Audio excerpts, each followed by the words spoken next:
광주 전남권 뉴스입니다. 밤사이 광주 전남 지역에서 코로나19 지역 감염 확진자 9명이 추가 발생했습니다. 광주 상무지구 유흥업소와 화순 요양보호사 관련 확산세가 심상치 않습니다.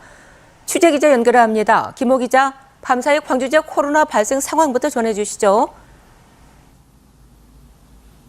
네, 밤사이 광주에서 코로나19 확진 판정을 받은 사람은 모두 5명입니다. 이 가운데 4명은 광주 상무지구의 룸소주방 관련인데요. 앞서 어제 먼저 확진된 상무지구 룸소주방 종사자와 연관된 것으로 추정됩니다. 룸소주방 연관 확진자 4명 가운데 3명은 손님이고요. 1명은 이곳에서 일하는 종사자입니다. 이로써 상무 룸소주방 관련 확진자는 종업원과 손님 등 모두 6명으로 늘었습니다. 또 다른 신규 확진자 1명은 어제 화순에서 확진된 요양보호사의 접촉자입니다. 두 사람은 광주의 한 교육시설에 함께 다니며 접촉한 것으로 보입니다. 방역당국은 이 교육시설 등교를 중지하고 이용자들을 상대로 검사에 나섰습니다. 광주시는 지난 8월 상무지구 유흥업소발 확산이 반복되는 건 아닌지 우려하고 있습니다. 네, 그런데 전남에서도 화순 요양보호사 관련 확진자가 많이 나왔다고요? 네, 그렇습니다. 밤사이 전남에서 나온 신규 확진자는 모두 4명인데요. 이 가운데 3명이 화순 요양보호사 관련 접촉자들입니다. 3명 중 2명은 남편과 자녀고요. 나머지 1명은 직장 동료입니다. 광주는 유흥업소발 확산이 심상치 않고 화순 요양보호사 관련 확산은 광주와 전남을 교차하며 퍼지는 모양새입니다. 전남의 나머지 신규 확진자 1명은 여수에서 나왔는데요. 기존 광주 517번째 확진자의 자녀입니다. 한동안 사그라드는 것처럼 보였던 코로나19는 지난 7일 이후 지역 감염 확진자만 광주에서는 14명, 전남에서는 15명이 발생하면서 재확산 우려가 커지고 있습니다. 이에 따라 광주시는 조금 뒤 이곳 시청에서 민관 공동대책위원회를 열 계획입니다. 대면 회의가 다시 열리는 건 약 50일 만인데요. 방역 대책과 함께 사회적 거리두기 격상 필요성이 논의될 것으로 보입니다. 지금까지 광주시청에서 KBS 뉴스 김호입니다. 광주 군 공항을 언제 어디로 옮길지 수년째 답을 찾지 못하면서 내년에 민간 공항을 우선 이전해서는 안 된다는 여론도 상당했는데요. 광주시 시민권익위원회가 민간 공항을 언제 어떻게 옮길지에 대해서 시민 여론조사를 했습니다. 어떤 결과가 나왔는지 최송현 기자가 정리했습니다.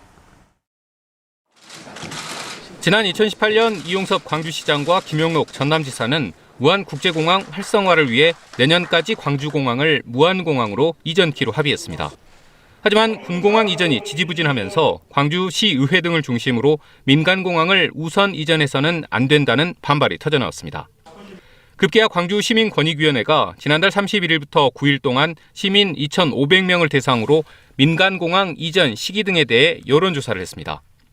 응답자의 49.4%가 군공항 이전 부지에 대한 시도 간 합의가 이루어질 때라고 답했고 동시 이전은 30.1%였습니다. 10명 가운데 8명이 군공항과 연계해야 한다고 답한 겁니다. 군공항과 별개로 약속대로 내년에 민간공항부터 이전해야 한다는 응답은 11.7%에 그쳤습니다. 시민권익위는 이에 따라 민간공항 이전 시기 재검토를 광주시에 권고키로 했습니다. 광주 시민의 강력한 반대를 무겁게 받아들여서 광주시와 전남도가 민간공항, 군공항 이전에 대한 보다 진지한 논의를 하기를 바라는 그런 결정을 했습니다. 민간공항과 군공항 모두 혹은 군공항만 존치하자는 응답도 적지 않아 눈길을 끌었습니다. 통합공항의 명칭에 대해선 광주 무안공항이 42.8%를 차지했지만 무안공항으로 쓰자가 35.1%, 무안 광주공항은 13.9%였습니다. 군공항 이전 사업이 잘 되지 않은 이유에 대해선 시도 간 소통과 협력 부족이라는 응답이 39.1%로 가장 높았습니다. KBS 뉴스 최송현입니다. 광주시민권익위원회 민간공항 이전 재검토 권고에 대해서 무안 지역 주민들이 반발했습니다. 무안국제공항 활성화 추진위원회는 어제 발표한 입장문에서 내년까지 광주 민간공항을 무안공항으로 이전하기로 협약하고도 광주시가 시민권익위원회 이름으로 여론을 호도해서는 안 된다며 민간공항 이전 약속이 지켜지기를 거듭 촉구한다고 밝혔습니다. 전남대학교가 8년 만에 직접 선거로 뽑은 차기 총장 후보 2명 가운데 1명을 교체했습니다. 연구윤리 위반이 또다시 문제가 됐는데 교체 절차에 대한 구성원들의 의견이 엇갈리고 있습니다. 검증의 핵심인 연구윤리 검증 지침도 지켜지지 않았습니다. 박지성 기자의 보도입니다. 결선 투표 끝에 선정된 전남대 총장 임용 후보자 결정에 변수가 생겼습니다. 전남대 총장추천위원회는 최근 2명의 총장 후보 가운데 이순희 후보자의 자격을 취소했습니다. 총장을 바꿀 때마다 불거진 연구윤리 위반이 또다시 문제가 됐습니다.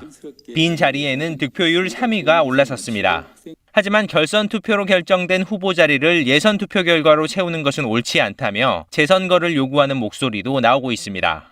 자격을 잃은 후보도 연구윤리 검증 규정과 절차의 신뢰성을 지적하고 나섰습니다.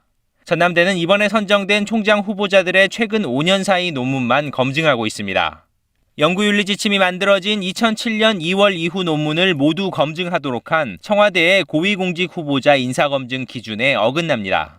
전남대는 정부 지침을 어긴 것을 인정하면서도 자체 규정을 적용하겠다는 방침은 굽히지 않았습니다. 학교의 검증 기준, 즉 5년 이내의 논문만을 가지고 저희가 검증을 했고 그 결과를 가지고 지금 현재 총장 추천에 관련된 과정이 진행되고 있습니다. 이에 대해 교육부는 정부 지침을 지키지 않으면 전남대의 총장 추천을 받지 않겠다는 입장입니다. 교육부는 2007년 2월 이후 논문 검증은 고위공직 후보자에 대한 통일된 인사검증 기준이기 때문에 학교에서 임의로 축소할 수 있는 기간이 아니라고 밝혔습니다. 차기 전남대 총장의 임기는 내년 1월 13일부터입니다.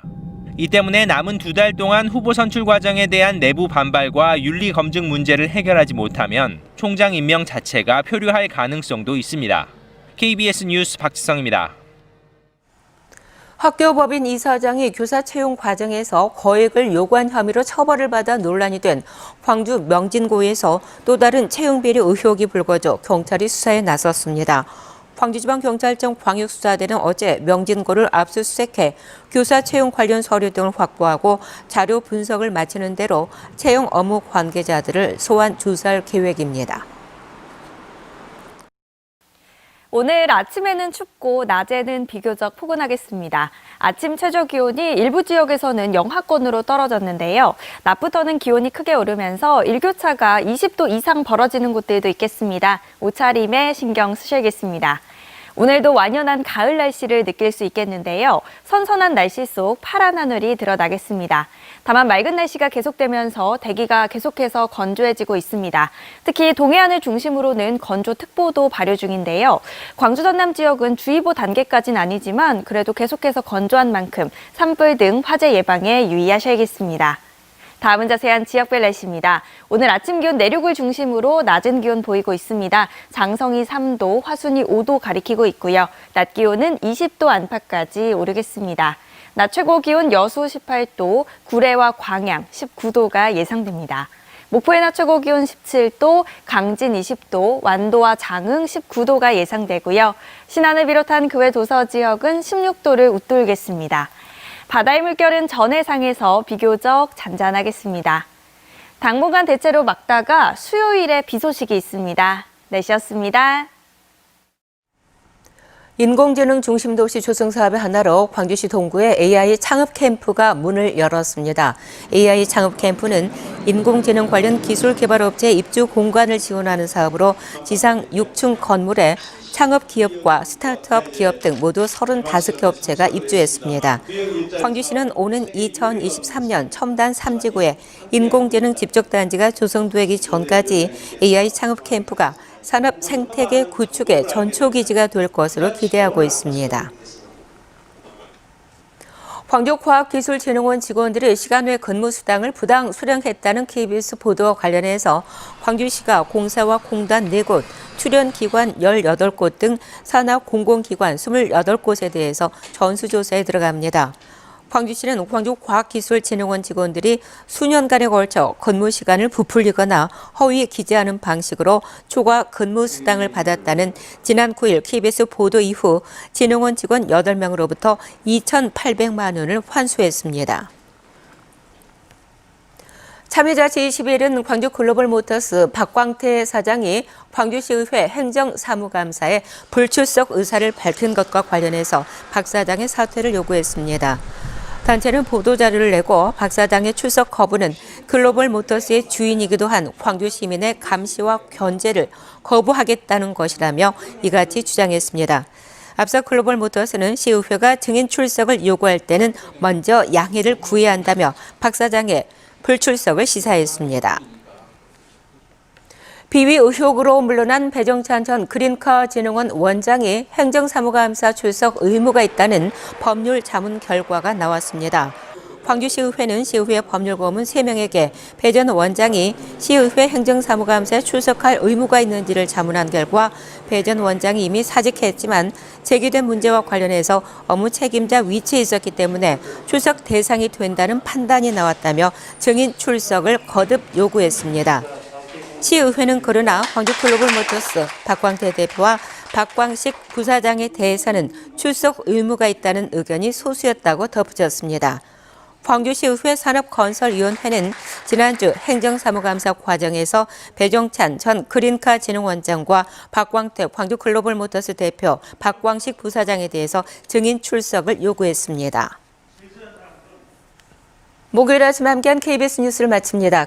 감사합니다.